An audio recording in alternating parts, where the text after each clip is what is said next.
everyone, welcome to Homeschool. So in today's class we will see the various classes which fall under the vertebrates. So we had seen a detailed classification, chart of classification in the previous class. So we will study in detail all the classes which we had seen in the previous class. So under the vertebrates there were two divisions actually. One was the Agnatha, another one was Gnathostomata. So you can take it as Agnathostomata and the other one is Gnathostomata. So the Agnatha was the one which was lacking the jaws and Gnathostomata was the one which was bearing the jaws. So firstly we will look after the Agnathostomata or Agnatha division. So under the Agnatha division there is only one single class, that is the class Cyclostomata. So we will see since there is only one class under the Agnatha division, so the general characteristics of the Agnatha division as well as the class Cyclostomata remains almost similar. Okay, so we will see what are the characteristics of the class Cyclostomata. This is falling under the division that is Agnatha, and Agnatha is the one which actually lack the jaws or the jaws are absent here. So to study about the general characteristics of the Cyclostomata class, so most of the members, okay, almost all the members of the Cyclostomata, they usually survive as ectoparasites. Ectoparasites on some of the large fishes. So what is an ectoparasite? We have two types of parasites. One is an endoparasite, other one is a ectoparasite. So if there is, we had already seen one example, right? So if there is one living host, if the organism is surviving inside the host, then we call it as a endoparasite. If an organism is feeding outside the host, if it is surviving or if it is if its habitat or if it is feeding on outside parts of the host, then we call it as the ectoparasite. So all the members which belong to the class Cyclostomata, they are ectoparasites and they have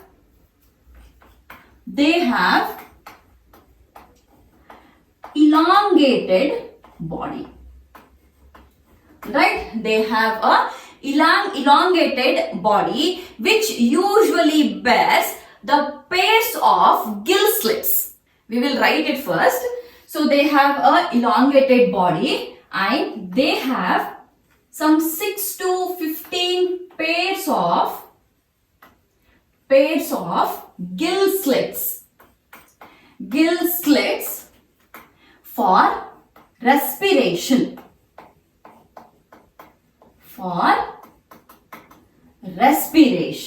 Right, so since these are aquatic in nature, definitely they have gill slits for the respiration. So apart from this, one peculiar characteristics of the members of the Cyclostomata is they have sucking and circular mouth without the jaws. Since it is belonging to the Agnatha, it should definitely not have any jaws, and they have sucking and circular mouth. They have sucking and circular mouth. Alright, and we will write it in bracket. They lack jaws in their mouth. They don't have jaws in their mouth. As well as the members or the body of the members of the Cyclostomata, it is devoid of the scales and the paired fins. So we will write it again. They are devoid of, or they don't have scales and paired fins. So since they are not having the scales here, we can also call it as there is no exoskeleton. They don't have paired fins paired fins and scales. And the scales. So they are devoid of scales and the paired fins. Then, so this says that there is no exoskeleton in case of the members of Cyclostomata. Moving on to the endoskeleton, how exactly the endoskeleton looks. So endoskeleton here, the cranium and the vertebral column are cartilaginous in nature. Cranium, so only the endoskeleton is present here. So cranium and vertebral column. Cranium and vertebral column are present and they are cartilaginous in nature.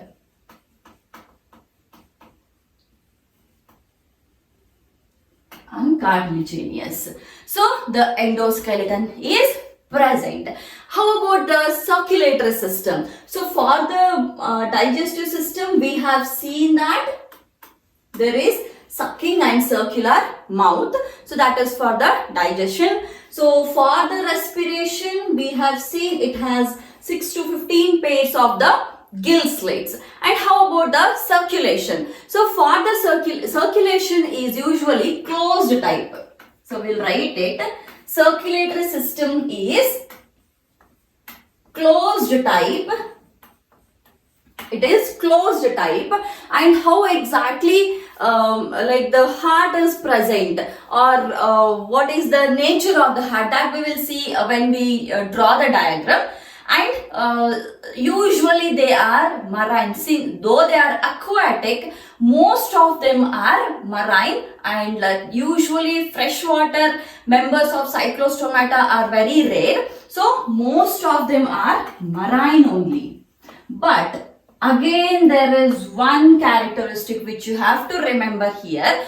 Though the members of the Cyclostomata are marine in nature, usually they migrate to the freshwater during their spawning process. Alright, so spawning process is like that is the time when actually they usually produce the egg or the sperm, so or any of the gamete. Okay, so when they produce the gamete, so that particular process is, or the time duration is called as the spawning duration or spawning process. So during the spawning, what happens? The members of the Cyclostomata, they usually migrate to the fresh water, and once the spawning is over, okay, after the spawning, again within a few days, they usually die, or the mother or the parent member of Cyclostomata will die, and their larva, which is also present in the fresh water, so that will return back to the marine or to the ocean. Alright, so these are usually marine, but they migrate to the fresh water. They migrate to the fresh water during the spawning process. During the spawning process or during the spawning. So after spawning, okay. So after spawning, the parent will die. After spawning, parent dies. Then larva will go back to the ocean. Okay, so though these are strictly marine in nature, for their spawning they require the fresh water. Hence they migrate to the fresh water during their spawning process. After the spawning, the parent will die off, the parent member will die off, and the larva which is produced there after few days, that will again return back to the ocean. Okay, one good example for the members of the Cyclostomata is the petromyzon. It is petromyzon. Right. So we will we will see how exactly the shape, the body of the petromyzon looks now. The body of members of the cyclostomata, so that is usually fish-like. So since we have taken the petromyzon as an example, we will draw the structure of the petromyzon only. So this is, we will just have a rough diagram. So as I said, here the body is fish-like. So firstly, we have a mouth structure. So here it is.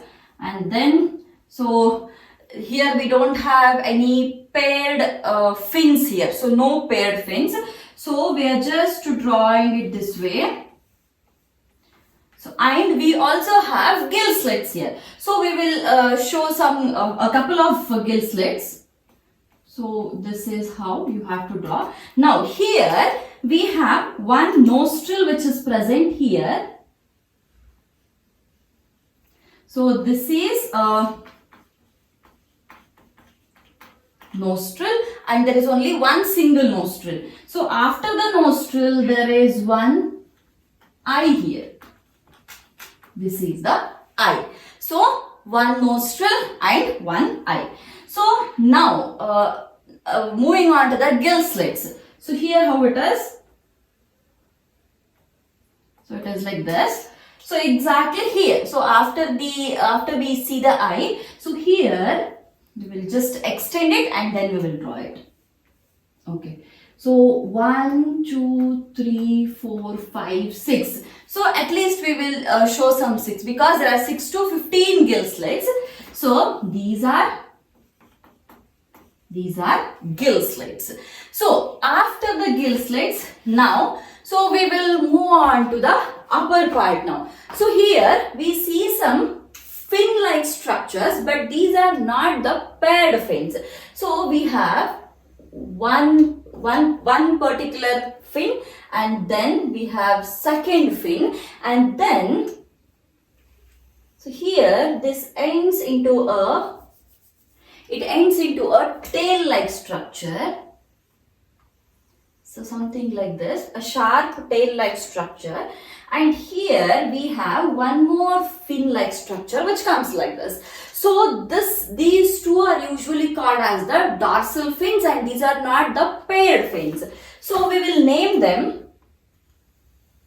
We'll just highlight them first. Okay. So this is first dorsal fin. This is second dorsal fin.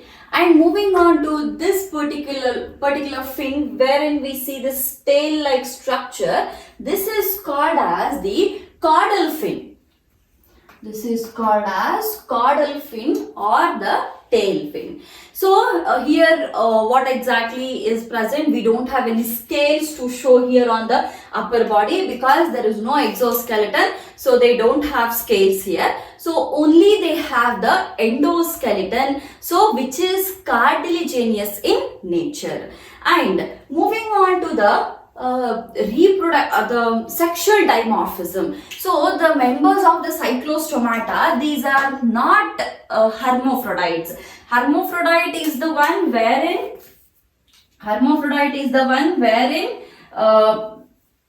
the female and the male sexes are present in the same individual. We call that as the hermaphrodite. But these members of cyclostomata, they show sexual dimorphism.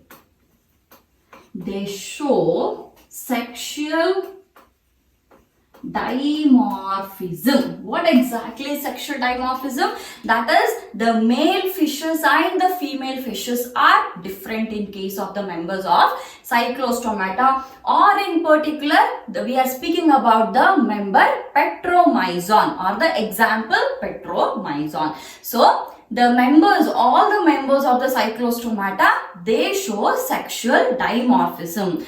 And since the female and the male individuals of fishes are different here, in case of the male petromyzon members, alright, or in case of the male cyclostomata members, there is one particular part here. So this part here, there is one small structure which is called as the copulatory papillae. I'll write it here. It is called as copulatory papillae. So this copulatory papillae mainly helps in the process of reproduction. Alright. So this is about the structure of petromyzon. So here what you have to remember here is there are no paired fins and there are no scales at all. So exoskeleton is completely absent here, and they have endoskeleton which is cartilaginous in nature, and they have 6 to 15 gill slits. Alright, they have 6 to 15 gill slits, and they have the male fishes, the male members of the cyclostomata, they have a structure called as copulatory papillae. Okay, copulatory papillae, and they show sexual dimorphism. Right. So this is about the class Cyclostomata. So we will move on to the next class now. Next one is the class Chondrichthyes. So we had seen one particular division, that was Agnatha. So now second division is the Gnathostomata. So these Gnathostomata are the one which actually have the jaw, or which bear the jaws, and under the Gnathostomata there are two superclasses. We have already seen those in the chart. So first one is the Pisces and second one is the Tetrapoda. So Pisces are the one which bear the fins and the Tetrapoda are the one which bear the limbs. So we under the Pisces, that is the one which bear the fins, under the Pisces again we have two superclasses. So among those two classes, alright, Pisces is a superclass. Under the Pisces we have two classes, that is the one among those two is the Chondrichthyes and the one is the Osteichthyes. So we will see the Chondrichthyes now. So firstly we will see what are the general characteristics, and then we'll move on to one example of it. So since these have got the fins, definitely these should be the aquatic animals or the aquatic fishes, and these are majorly marine in nature. So the first character is they are marine animals, and since these are having the fins here, they have a proper streamlined body, and they also have a cartilaginous endoskeleton. So first character is these are marine, and next one is these have got a streamlined body, that is mainly due to the presence of the fins. Okay, so they have streamlined body and they have got cartilaginous endoskeleton. We'll directly write it. They have streamlined body and cartilaginous endoskeleton. So how about the mouth now? So mouth is located ventrally in case of the members of the Chondrichthyes. So mouth is ventrally located. It is ventrally located. Anyways, again all the characteristics we will see them under one example. So and the next character here is about the notochord. So notochord is persistent all throughout the life. Notochord is present throughout all through life. All throughout life. Alright, so it is persistent throughout the life. How about the gill slits next? So gill slits are separate here and they are present. We will write it. Gill slits which are present here doesn't have operculum. It means, so imagine this is one gill, all right. So above the gill there is usually one flap-like structure which closes. Okay, if this is a gill-like structure, so from where it usually respires, so to this gill slit there is one flap like covering like this. It covers and it opens, it covers and it opens. So this covering is called as the operculum. Alright, and in case of the gill slits present in the chondrichthyes, there is no operculum. It means that these gill slits are always open. It is not covered at any time because there is no operculum. So operculum is the gill cover. Alright. Then moving on to the next character, that is about the skin here. So skin is actually very tough in case of the chondrichthyte members, and the skin is containing some small placoid scales here. Skin contains placoid scales.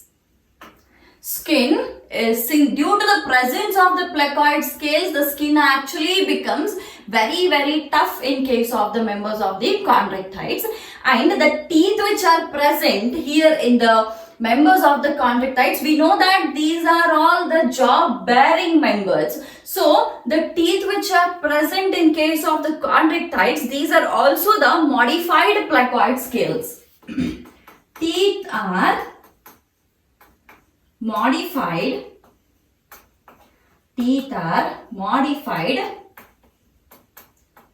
placoid scales. Right? Teeth are modified placoid scales. The next character. So here what happens, since the jaws are present here, these jaws become very powerful, and since they have a very sharp jaws, these are also predaceous in nature. So very powerful jaws,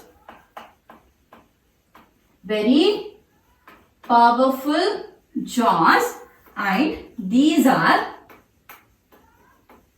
predaceous in nature.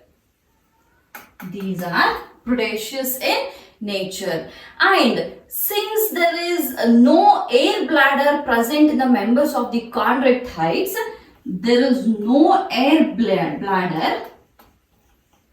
Since there is no air bladder, it usually fails to show the buoyancy, and it has to continuously swim to avoid itself from sinking actually. So no air bladder. So swim continuously. Swims continuously. So if there is air bladder, then definitely it stores the air, which gives it the buoyancy actually. So what is buoyancy? Buoyancy is the property of any organism to float on the water. So since there is no air bladder, it cannot float only, so it usually sinks. So to avoid the sinking, it has to keep on swimming continuously. So since it has to swim continuously, it has got the paired fins also. So we will see about it a bit later. So next about the circulatory system. So here heart is two-chambered. It has two-chambered heart. So if it is a two-chambered heart, one is an auricle, one is a ventricle. Auricle, so one auricle, comma, one ventricle is present. Alright, in a two-chambered heart, we have one auricle and we have one ventricle present. And some members of, a few members of the class Chondrichthyes, they have got the electric organs, and some of them, they have got the poison stinging organs. We will write it. So few members have got electric organs, electric organs, and some of them they have got poison stinging or poison stings, we can call them as. So we have already seen they are predaceous in nature, that is they attack on other organisms. So definitely they should have some attacking organs. So to be predaceous, they have got electric organs, and few of them they have also got the poison stinging organs. And very important, these are cold-blooded animals. These are cold-blooded. Cold-blooded, in other terms we can also call them as poikilotherms. And moving on to the reproduction, here the sexes are separate, that is they show sexual dimorphism. It means a male fish is different and a female fish is different. So the sexes are different. Sexes are different here.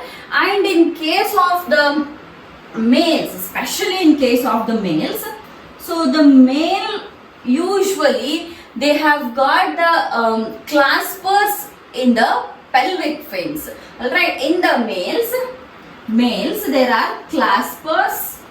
There are claspers in pelvic fins.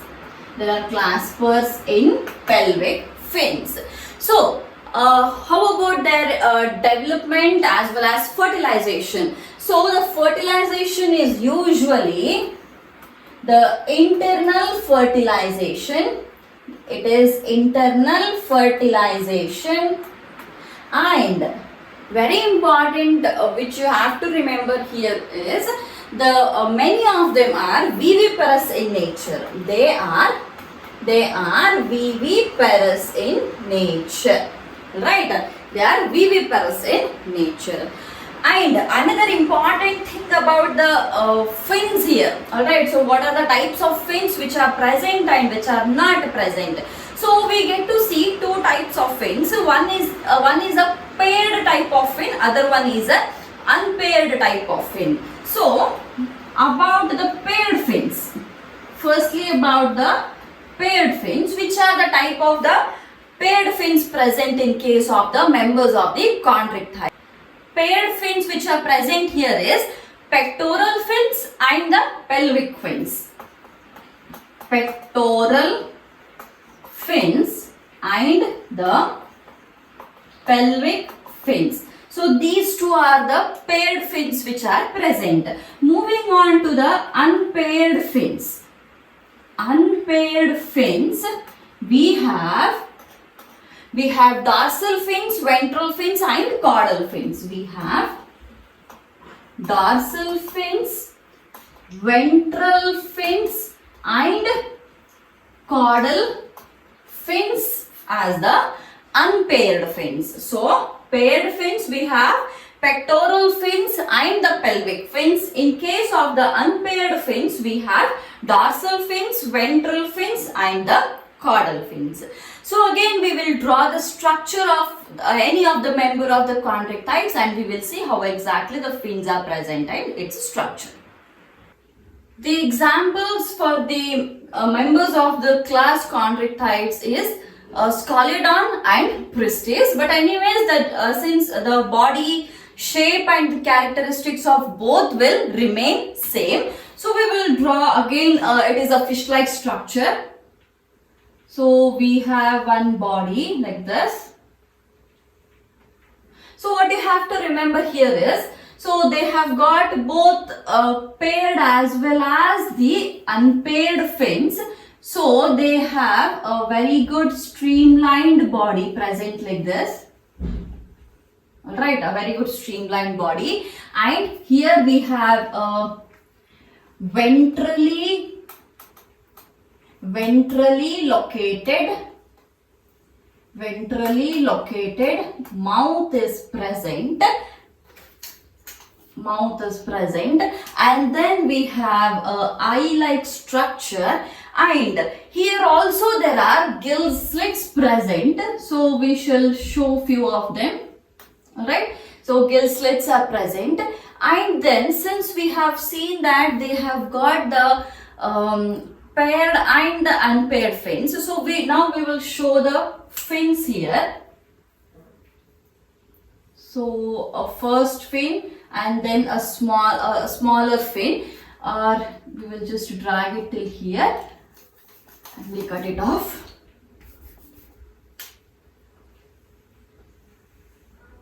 Okay, so then we have one more, that is the caudal fin. So these are the dorsal fins. These are the dorsal fins and this is a caudal fin. Caudal fin is the one which is actually a tail fin. Tail fin is called as the caudal fin, and these are the dorsal fins. So dorsal fins are usually the unpaired fins. We have seen, right? The dorsal fin, the ventral fin and the caudal fin. So these are the unpaired fins, and the pelvic fins and the pectoral fins, these are the paired fins. So here we have two ventral fins. Two ventral fins are present, and then we have one particular fin. So one is present on one side and another one is present on the another side. This is on one side. On the other side there is one more fin present, which is a paired fin, and this is a pectoral fin, right? So this is a pectoral fin, and these are the ventral fins which are unpaired. It is a caudal fin which is again unpaired, and this is the dorsal fin which is again unpaired, and one ventrally located mouth, and these are the gill slits. These are the gill slits. Okay, so these are few of the very important or the peculiar characteristics which are confined to the members of the Chondrichthyes. And one more very important point which you have to remember here, or the name which you have to remember here, is cloaca. I will write it somewhere. So cloaca. So you have to remember this particular word here. This is an common opening which is present for the digestive system, for the excretory system, and for the reproduction. Alright. So one common opening, cloaca. Cloaca is a common opening present in case of the Chondrichthyes also, which is used in case of the digestion, reproduction, and the excretion. Anyways, respiration is through the gills. Fine, respiration is through the gills. This cloaca will help in digestion, it will help in excretion, it will also help in the reproduction. So remember this particular word, that is cloaca. Alright, so this is about the class Chondrichthyes, which is under the superclass Spices. So next we will see one more class under the superclass Spices only. The class Osteichthyes. So this have got the members which are both marine and freshwater. They are both marine and freshwater. Okay, then they have got both endoskeleton as well as the exoskeleton. The exoskeleton is mainly made up of the dermal scales here. We will write it. Exoskeleton.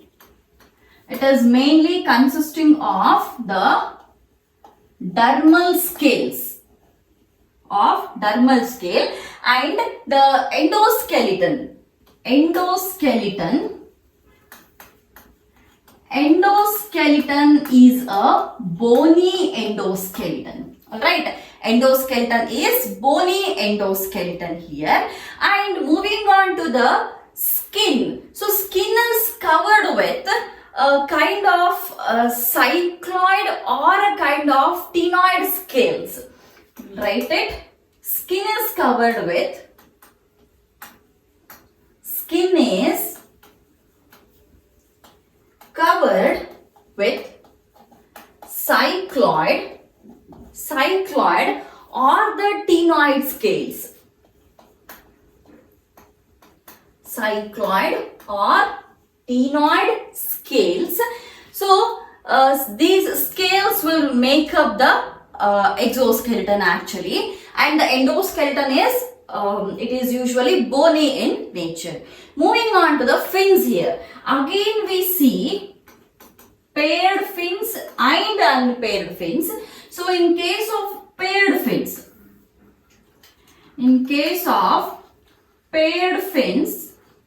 here we have again two types of the paired fins. One is the pectoral, other one is the pelvic fins. So one is pectoral, other one is pelvic fins. Moving to the unpaired fins. Unpaired fins. So here again we have three types. So those are dorsal, ventral and caudal. Dorsal, ventral and caudal fins. So dorsal fins, ventral fins, caudal fins are usually unpaired fins. Pelvic fins and pectoral fins are the paired fins. Moving on to the various systems now. So firstly, we'll speak about the digestive system. So here there is one mouth which is terminal. We have a terminal mouth for the digestion. For the respiration, there are 4 pairs of gills. For the respiration, there are 4 pairs of gills. 4 pairs of gills which are covered by the gill cover called as operculum. 4 pairs of gills covered by operculum. 4 pairs of gills which are covered by the operculum. Operculum is a opening or a gill cover. I had already shown if this is a gill. So there will be one flap-like structure which is present, and that flap-like structure is called as the operculum. Then moving on to the circulatory system. Circulatory system. So here heart is again two-chambered